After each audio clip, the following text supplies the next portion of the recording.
መከላከያ ውስጥም አሉ ብዙ ከፍተኛ ሲኒየር ኦፊሰሮች አሉ ብዙ ትልልቅ ላይ የሚሰሩ ግን አንድ እንደው ሰው አለን የማረሳው መጨረሻ ላይ ሲያስገባ ቴሲሱን ሲያስገባ ራሱ ፕላጃሪዝም ሶፍትዌር እንትን ብሎ ቼክ አድርጎ ነው ያስገባው ራሱ ይሄን ያህል ፐርሰንት ብቻ ነው ፕላጃራይዝ የተደረገው ይሄኛው ይሄን ያህል ፐርሰንት ኦሪጂናል ስራ ነው ምናምን ብሎ ሪዛልቱን እንትን አለ። እርስዎ ተማሪ ያሉ ደግሞ እስኪ የተወሰነች የወጣትነት ጊዜዎት ላይ ያው 12ኛ ክፍል ድረስ ነው ከዛ ቀጥታ ወደ ስራ ስለገቡ የትምህርት ቤትም ትውስታ ላይሆን ይችላል የስራ ላይም ትውስታ ሊሆን ይችላል የማይረሱት የወጣትነት አንድ ገጠመኝ ቢነግሩ። ቾክ መወራወር የጅሎች ተግባር ነው ምናምን የሚል ትርጉም ያለው ነገር በእንግሊዝኛ ጽፎ ይሄንን 100 ጊዜ ጻፉ ይለናል ሰውየው አስተማሪ። ዩኒቨርሲቲ ላይ ብዙ ተማሪዎች ይመረቃሉ ብዙ ሺዎችን በአመት የሚመረቁት ነገር ግን ይሄ ክሬቲቪቲ የምንለው ማለትም የፈጣሪነት የስራ ፈጣሪነት አይዲያ ምንጭነት ሌላው ዓለም ላይ እንደምናየው ብዙ የፈጠራ ነገሮች የሚታይበት ተማሪዎችን አይደለም እያመረትን ያለ ነው። ብዙ ምሁራኖችም ሲቆጩ እናያለን እና ለምንድን ይሄ ተፈጠረ ብለው ያምናሉ?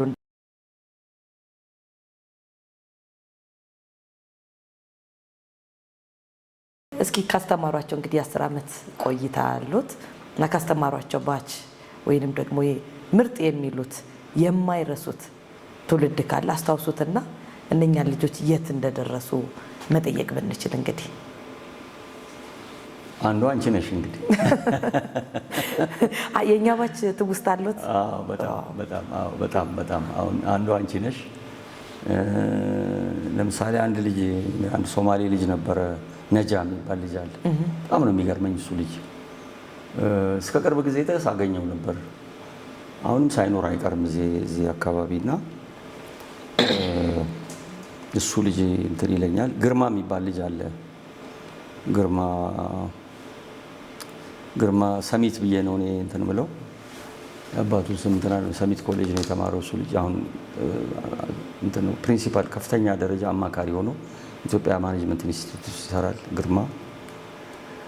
መከላከያ ውስጥም አሉ ብዙ ከፍተኛ ሲኒየር ኦፊሰሮች አሉ ብዙ ትልልቅ ላይ የሚሰሩ ግን አንድ እንደው ሰው አለን የማረሳው ሰው ማለት ስሙን ምናልባት መጥራት ላያስፈልግ ይችላል ፈቃድም ስላልጠየቁ ምናልባት እና ምንድነው መሰላችሁ ይሄ ሰው የዛሬ 2 አመት ከ2 አመት በፊት አስተምረው ነበር ማስተርስ ተማሪ ነው እና ኮርስ አስተምሬዋለሁ ከዛ በተጨማሪ አማካሪው ነበርኩ የቴሲስ ሲሰራ ማለት ነው።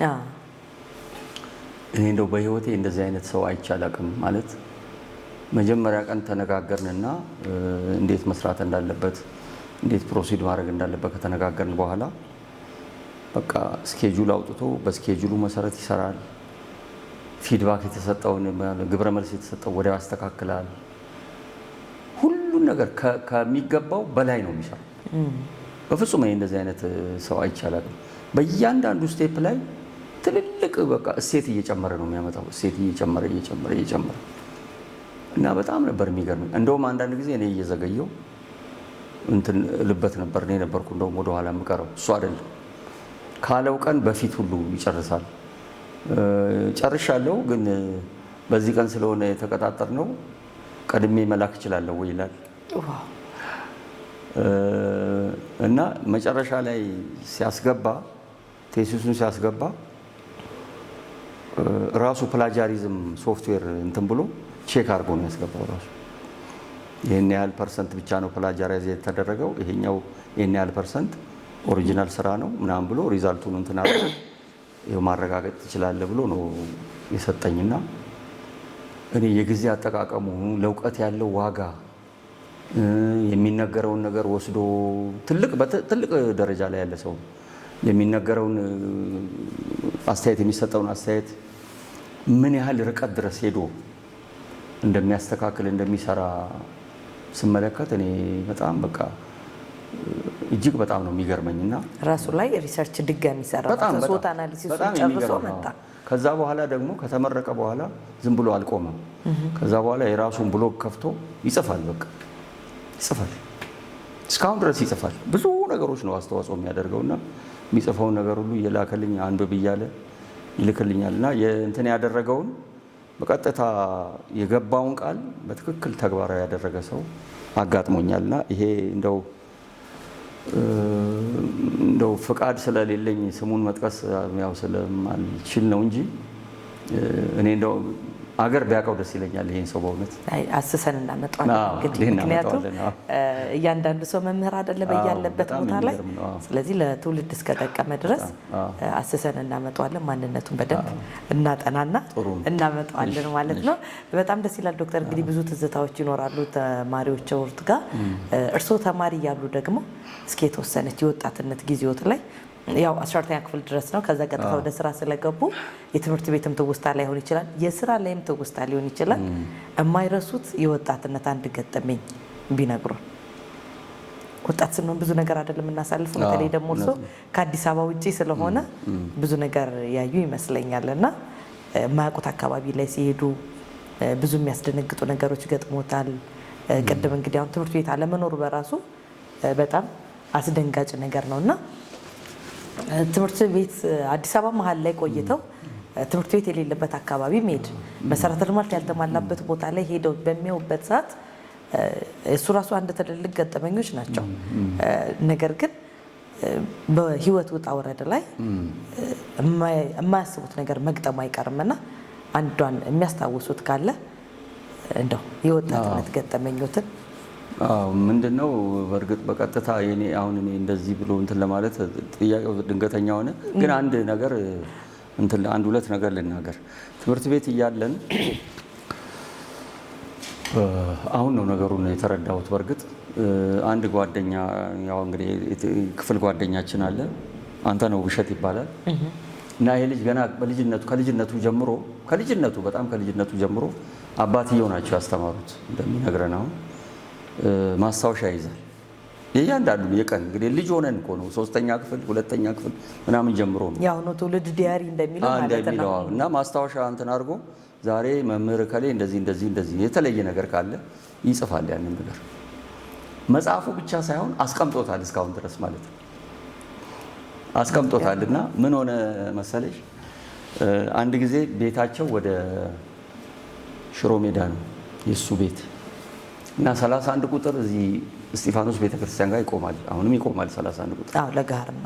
ከለጋር መጥቶ እዛ ጋር ይቆማልና እሱ ከትምህርት ቤት ወጥቶ እንግዲህ የተሰጠውን ሳንቲም ወይ ከረሜላ ምናምን በልቶበት ይሆናል ትኬት የተቆረጠ ትኬት ይዞ ይገባል።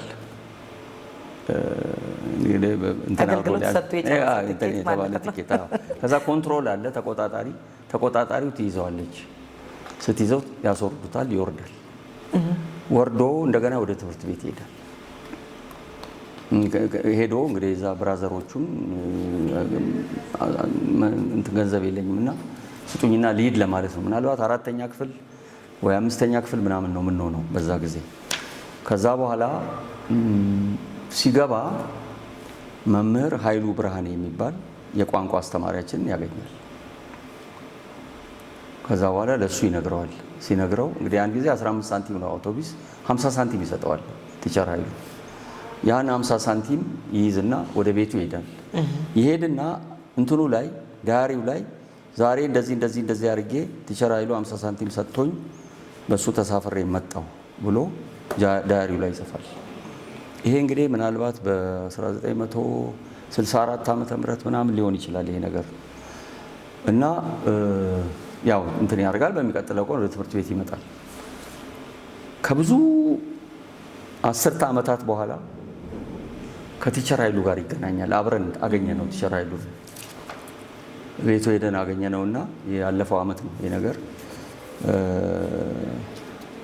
ነገረው። ይሄን ነገር ሰውየው አያስታውስም በእርግጥ እና ነገረው። ይሄን ነገር ዳያሪው ላይ እንደጻፈ እንትን እንዳደረገ ነገረው። ከዛ በተጨማሪ ሌላ ምንድነው እዚሁ ጋር አንድ ቀን ከክፍል አስተማሪ ሲወጣ ባለችው 4 ደቂቃ 5 ደቂቃ ተማሪዎች እንንጫጫለን አይደል?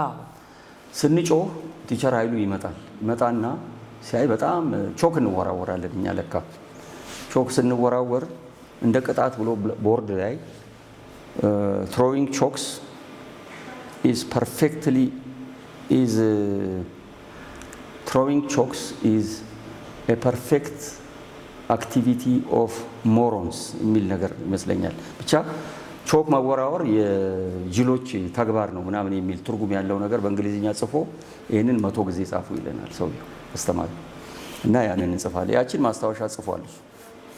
እቺን ነገር 100 ጊዜ ጻፉ ብሎ ቲቸር ኃይሉ ቀጣን የሚል ማስታወሻ ጽፏል። እኔ በእውነት አላስታውስም ይሄን ነገር እንደጻፍን።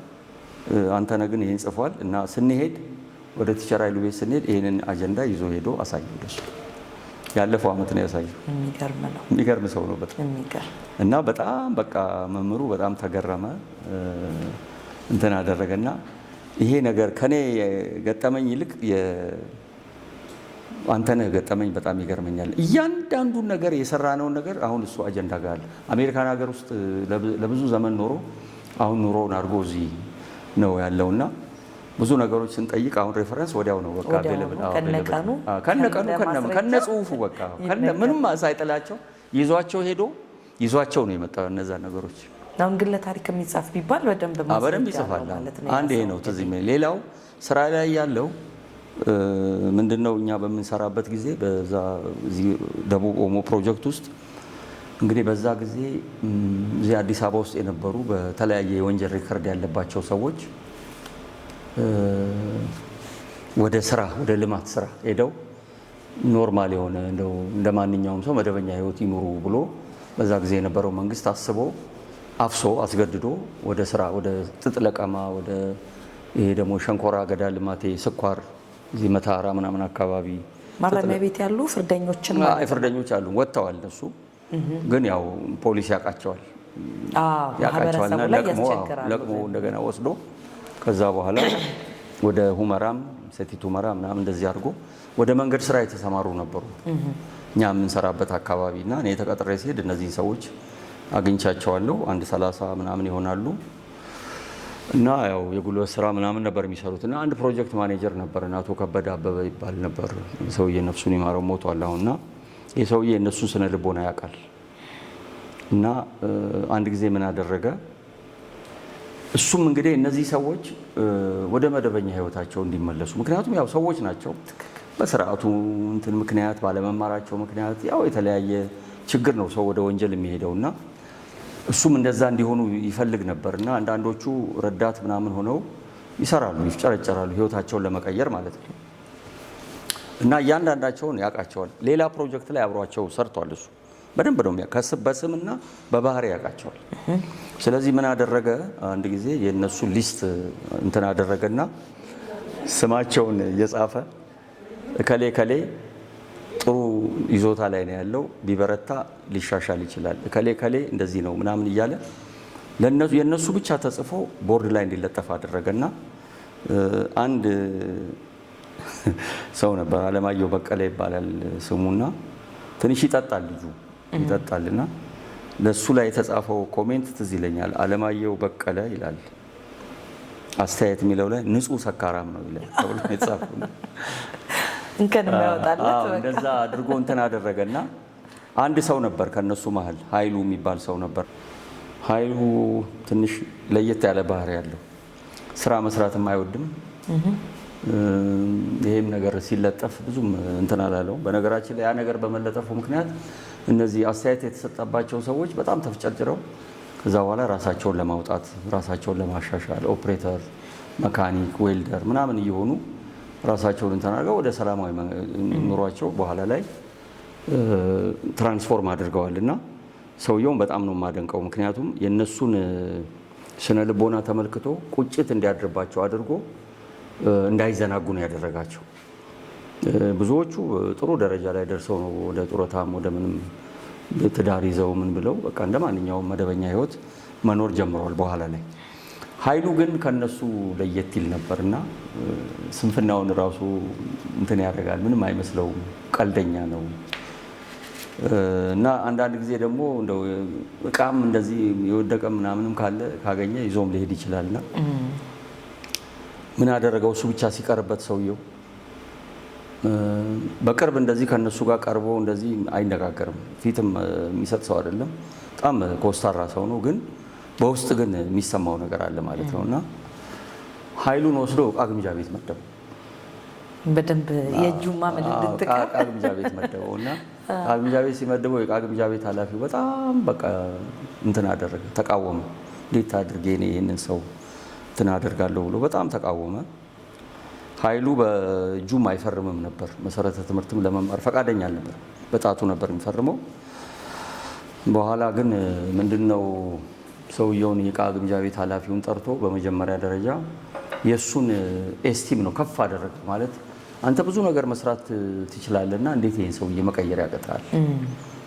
አንድ ሰው እንደዚህ አይነት እኮ ችግር አለበት ከተባለ ኃላፊነት ስትሰጠው ችግሩ ይወገዳል። ኃላፊነት ሊሰማው በውስጡ ኃላፊነት የመሰማት እንትን ያድርበታል ብሎ በጣም ከሱ ጋር ዲስከስ ሲያደርግ እኛ ቢሮአችን ቅርብ ስለሆነ እንሰማ ነበርና እንዴት እንደዚህ ያደርጋል ነበር የምንለው እኛም።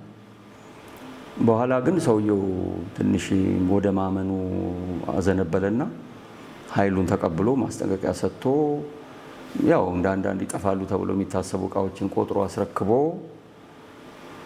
ከዛ በኋላ እንደውም የተወሰነች ስቶርም ቀስ እያለ ቁልፍ እየሰጠ ምን እያደረገ ሰውየው ታማኝ እንዲሆን አደረገው እና ሰውየው ከዛ በኋላ ተጸጽቶ እንደውም እኔ መሰረተ ትምህርት እማራለሁ ለምንድነው በጣቴ የምፈርመው ብሎ መሰረተ ትምህርት ማስተምረ ነው።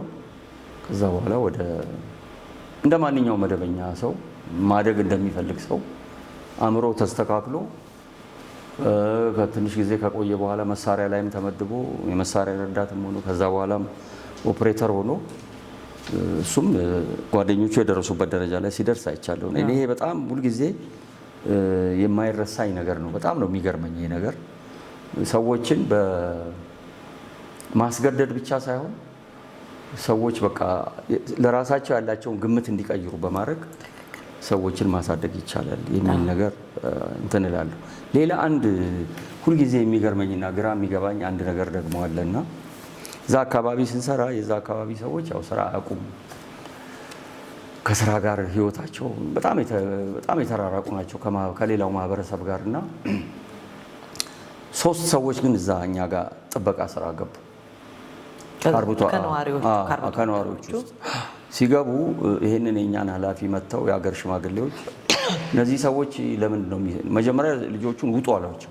አንወጣም አሉ ልጆቹ፣ እንሰራለን አሉ። ዘበኛ ነው የሆኑት፣ ጥበቃ ነው የሆኑት። ከዛ በኋላ ሰውየው ጋር ቁጭ አሉ። ስብሰባ ማለት እንትን ሄደው መጥተው እሱ ጋር ያነጋግራቸዋል። ከማህበረሰቡ ጋር ይገናኝ ነበር፣ ከሀገር ሽማግሌዎች ጋር በጣም ብልህ ሰው ነበርና እነዚህ ሰዎች ካልወጡ ይሞታሉ አሉት። ስራ መስራት በእኛ ሀገር ባህል ውስጥ ክልክል ስለሆነ ስራ የሚሰራ ሰው ይሞታል እና እንዳይሞቱ ቢወጡ ይሻላል፣ አስወጣቸው አሉት። ለምን ይሞታሉ አላቸው። በቃ ይሞታሉ፣ መሞታቸው አይቀርም አሉት። የሚያምኑበት ነገር አለ ሰዎች። ቅድም እንዳለው እምነት አላቸው እና እኔ ማስወጣት አልችልም። በአሁኑ ሰዓት ሰውን ማስወጣት ከስራ ማስወጣት በመንግስት ሕግ ያስጠይቃል። በዛ ጊዜ ደግሞ በደርግ ጊዜ ነው ሰዎችን ከስራ ማስወጣት የሚታሰብ ነገር አይደለም፣ በፍጹም። ምክንያቱም ያ መንግስት የወዛደሩ መንግስት ነኝ የሚል ነው፣ ቅድሚያ የምሰጠው ለሰርቶ አደሩ ነው ምናምን የሚል መንግስት ስለሆነ ከርዕዮተ ዓለሙ ጋር ማንም መጋጨት አይፈልግም እና ችሎ ነው የሚኖረው። እንግዲህ ያው የዲሲፕሊን ጥፋት ያለበትም እንትን እየተደረገ ምን እየተባለ እና እኔ አላረገውም አላቸው። ከዛ በኋላ ሄዱ ሰዎቹ። እንግዲህ በቃ ታያለህ ምናምን አሉት። እኔ በእውነት ነው የምልሽ ምን እንደሆነ አላውቅም ነገሩ፣ እስካሁን ድረስ አይገባኝም። ከ3ቱ ሰዎች ውስጥ 2 ልጆች ሞቱ። እዛው ስራ ላይ ያሉ ሞቱ። በቃ ታመሙ። አንድ ክሊኒክ ነበር እዛ የፖሊሶች፣ እዛ ሲሄዱ ሞቱ ሰዎቹ። ከዛ መጡና በሌላ ቀን መጥተው እኛ ነግረን ነበር ስራ የኛ ሰው ስራ ከሰራ እና የሀገር ሽማግሌ እምቢ ካለ አልሰማም ካለ ይሞታል፣ ፈጣሪ በቃ እድሜ አይሰጠውም ብለን ነግረን ነበር። እኔ እንግዲህ አላቅም ይሄን ነገር። እኔ ደግሞ ማስወጣት ስለማልችል ነው ብለው ከነሱ ጋር ተግባባ። ያ የቀረው የነሱ ጓደኛ ወጣ፣ በራሱ ፈቃድ ወጣና ይሄ ነገር ትዝ ይለኛል። እስካሁን ድረስ እንቆቅልሽ ነው የሆነብኝ። እነዚህ ነገሮች ትዝ ይሉኛል። እንግዲህ የትምህርት ቤት ትዝታዎች ብዙ ይኖራሉ፣ ግን ያንተነህ የበለጠ ቅድም የነገርኩሽ በጣም የሚገርም ነው። እስካሁን ድረስ ማስታወሻዎቹ አሉ። አሁንም አንዳንድ መረጃ እንጠይቀዋለን እንለዋለን። እንግዲህ በህይወት እያለ ለመምህራችን ያንን ነገር አሳይቶታል።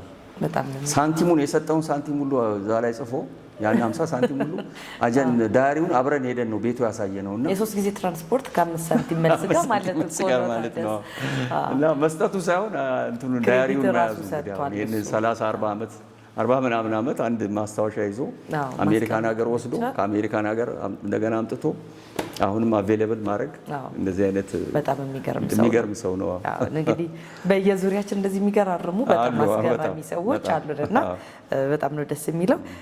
በነገራችን ላይ እንግዲህ አሁን ዩኒቨርሲቲ ላይ ብዙ ተማሪዎች ይመረቃሉ፣ ብዙ ሺዎች ነው በአመት የሚመረቁት። ነገር ግን ይሄ ክሬቲቪቲ የምንለው ማለትም የፈጣሪነት የስራ ፈጣሪነት አይዲያ ምንጭነት ሌላው ዓለም ላይ እንደምናየው ብዙ የፈጠራ ነገሮች የሚታይበት ተማሪዎችን አይደለም እያመረትን ያለ ነው። ብዙ ምሁራኖችም ሲቆጩ እናያለን። እና ለምንድን ይሄ ተፈጠረ ብለው ያምናሉ? እንደው እርስዎንም ሳይከነክኑት አይቀርም። ቅድም ፊንላንድን እንደ ምሳሌ ወስደናል። የኛ ሀገር ከፖሊሲያችን ነው ከመምህራኖቻችን ችግር ነው ወይስ ደግሞ ከአስተዳደግ የመጣ ነው? ከምን የመጣ ነው ብለው ያምናሉ ዶክተር? እንደው ለእንደዚህ አይነት ነገር በእርግጥ የተዘጋጀ መልስ ማለት ይሄ ነው ምክንያቱ ብሎ መመለስ ሊያስቸግር ይችላል። ግን ደግሞ በጣም ያነሳሽው ጥያቄ በጣም ጠቃሚ ጥያቄ ነው። በጣም ሁላችንም ውስጥ ያለ ነገር ሁላችንም የሚከነክነን ጥያቄ ነውና እንግዲህ የትምህርት ዓላማ ሁለት ነው። አሁን ባለንበት ዘመን በተለያየ ዘመን የተለያየ ዓላማ ጎልቶ የሚወጡ ዓላማዎች ነበሩት። ድሮ ቀደም ባለው ጊዜ ውስጥ ሌላ ዓላማ ነው ሌላ እንትን ነበረው ምክንያት ነበረው ወይም ዓላማ ነበረው። አሁን ግን ሁለት ናቸው። አንዱ የማህበረሰብ ችግር መፍታት፣ ሌላው ደግሞ የኳሊቲ ኦፍ ላይፍ የምንለው የህይወትን የተሻለ ህይወት ለመኖር የሚያስችል ስለሆነ ማለት ነው። በጣም ገጠር ከሚባል ቦታ ውስጥ ወጥቶ አንድ ሰው ከተማረ የተሻለ ህይወት ሊኖር ይችላል፣ ምንም ጥርጥር የለውም። ከገጠሪቷ ኢትዮጵያ ሄዶ ቀጥታ ናሳ ምርምር ጣቢያ ውስጥ ሊገባ ይችላል። ኢትዮጵያን ሁሉ አልፎ ማለት ነው። የት ነው የተወለድከው ሲባል እዚህ ከሊት የምትባል ቀበሌ ውስጥ ነበር የተወለድኩት፣ ኩራዝ እንኳን አልነበረም እኛ ጋር ምናምን ብሎ ሊናገር ይችላል። ይሄ የመጣበት ምክንያት በትምህርት ነው። በቃ ሌላ ምክንያት የለውም። የግለሰቡን እንተወውና የማህበረሰብ ችግር መፍታት የሚለው በጣም ወሳኝ ነገር እና ካሪኩለሙ የሚቀረጸው ሁልጊዜ ፍላጎትን መሰረት አድርጎ ስለሆነ ፍላጎት የማን ከተባለ የማህበረሰቡን የሀገሪቷን ያው የሀገር ፍላጎት ማለት የማህበረሰብ ፍላጎት ማለት ነው። ያንን ያማከለ መሆን አለበት። ስለዚህ ተማሪዎች ለምንድን ነው ኢኖቬቲቭ ያልሆኑት? ለምንድን ነው የፈጠራ ችሎታቸው ያልዳበረው? አሁን ባለንበት ዘመን ብዙ ነገሮች እየተፈጠሩ ባሉበት ዘመን ለምንድን ነው እንደዚህ ያልሆን ነው ብለን የምናስብ ከሆነ አብዛኛውን ኃላፊነት የሚወስደው ካሪኩለሙ ነው ማለት ነው ብለን ልንነሳ እንችላለን። ይሄንን እንደ መላምቱ አስቀምጠን ከዛ በኋላ ተነስተን ወደ ምርምር መሄድ እንችላለን። ግን ምንም ወዲህ እና ግራና ቀኝ መሄድ ሳያስፈልግ የካሪኩለሙ ላይ ያለ ክፍተት ነው ያለ ችግር ነው። ፖሊሲው ላይ እንግዲህ ካሪኩለሙ ደግሞ ከፖሊሲው ነው የሚነሳውና ፖሊሲው ምናልባት ጀነራል ነገር እንደው ስለሚናገር ዝርዝሩ ነገር የሚሰራው ካሪኩለሙ ላይ ስለሆነ የካሪኩለሙ ችግር ነው ብለን ማለት እንችላለን። እንግዲህ ካሪኩለሙ ውስጥ ደግሞ አክተሮች አሉ። ካሪኩለሙ ዝም ብሎ ሰነድ ነው። አክተሮች አሉ። አንዱ አክተር ዋናው አክተር አስተማሪው ነው። ቅድም እንዳነሳ ነው አስተማሪው ነው። እንደገና ካሪኩለሙ ውስጥ ሌላው አክተር ራሱ ተማሪው ነው። ስለዚህ ተማሪውም ኃላፊነት አለበት፣ አስተማሪውም ኃላፊነት አለበት። ካሪኩለሙ ግን በጣም ትልቅ ኃላፊነት አለበት እና ካሪኩለማችን ችግራችንን ለመፍታት እየጠቀመን አይደለም ማለት ነው ወደሚል መደምደሚያ ሊወስደን ይችላል። ወደሚል መላምት ሊወስደን ይችላል። እንደው በአንድ መደም እንኳን ማለት ነው። ያው ካሪኩለም ቤዝድ ስለሚሆን ትምህርት ያው በካሪኩለም በስርዓት ነው የሚሰጠውና ስርዓቱ ያንን የማያበረታታበት መንገድ አለ፣ ያላጎላበት መንገድ አለ ማለት ነው ብለን እናስባለን። ብዙ ጊዜ አሁን የህንድ ካሪኩለም የህንድ ትምህርት ሲገለጽ ሲወሳ የህንድ ትምህርት የህንድን ችግር ፈቷል ነው የሚባለው ሙሉ በሙሉ በቃ ሙሉ በሙሉ። ምክንያቱም ህንድ ቅኝ ተገዝታ ያው የእንግሊዞች ስሜት ነበራት። የእንግሊዞች እርሾ አለ፣ ብዙ ነገሮች አሉ። ቋንቋም የእንግሊዝኛ የስራ ቋንቋቸው ነው ህንዶች። ያ ሁሉ የህንድ ብሔረሰብ ወደ 1600 በላይ ቋንቋ አለ። በእንግሊዝኛ ነው የሚግባባው። አንድ ላይ የሚቀመጥ ከሆነ በእንግሊዝኛ ነው የሚናገረውና እንግሊዝኛ ትልቅ ተጽዕኖ አለው። ነገር ግን የትምህርት ስርዓታቸው በጣም በከፍተኛ ደረጃ ህንድን አግዟል ነው የሚባለው። ህንድ ዛሬ ሳትራብ ሌላውን ሁሉ መርዳት የምትችልበት ደረጃ ላይ የደረሰችው በሕክምና እንደዚህ በጣም ልቃ ብዙ ሺህ ቱሪስቶችን በቀን በየቀኑ አገሯ የምታመጣው በጣም ርካሽ የሆነ ነገር ግን ደግሞ ፍቱን የሆነ ሕክምና ያለበት ሀገር ነው ህንድ ይባላል። እነዚህ ሁሉ ነገሮች በህንድ በራሷ ካሪኩለሟን በደንብ አጥርታ ስለሰራች እና መጽሐፎቿን አይተሽ እንደሆነ ትልልቅ መጽሐፎች የሆኑና ኬዞቹ በሙሉ የህንድ ናቸው። በቃ አንድ የውጭ ሀገር ኩባንያ እዛ ላይ ስሙ እንኳን አይጠቀስም በፍጹም። አቻ ይፈልጉለታል።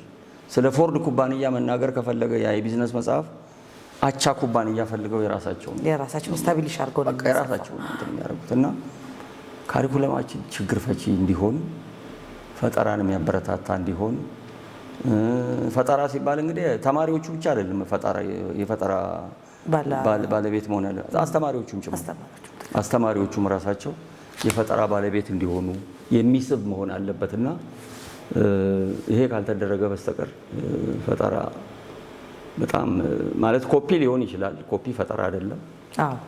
ስለዚህ ኮፒ የሚያደርጉ ሳይሆኑ የሚፈጥሩ ችግር የሚፈቱ ደግሞ ችግር መፍቻው በጣም ብዙ አለ እኛ ሀገር በጣም ብዙ ሁሉ ነገር የተመቻቸ ነገር የግብርናን ችግር ለመፍታት የግብርና ተሞክሮ አለ። አብዛኛው ህዝብ ገበሬ ነው። መሬት አለ፣ የሚታረስ መሬት አለ፣ እህል አለ የሚመረት ያንን እንደ ግብአት ወስዶ እንትን ማድረግ ይቻላል። የሌላም ነገር ከሆነ እንደዚሁ ማለት ነው። ስለዚህ ካሪኩለማችን ላይ ክፍተት ያለ ይመስለኛል።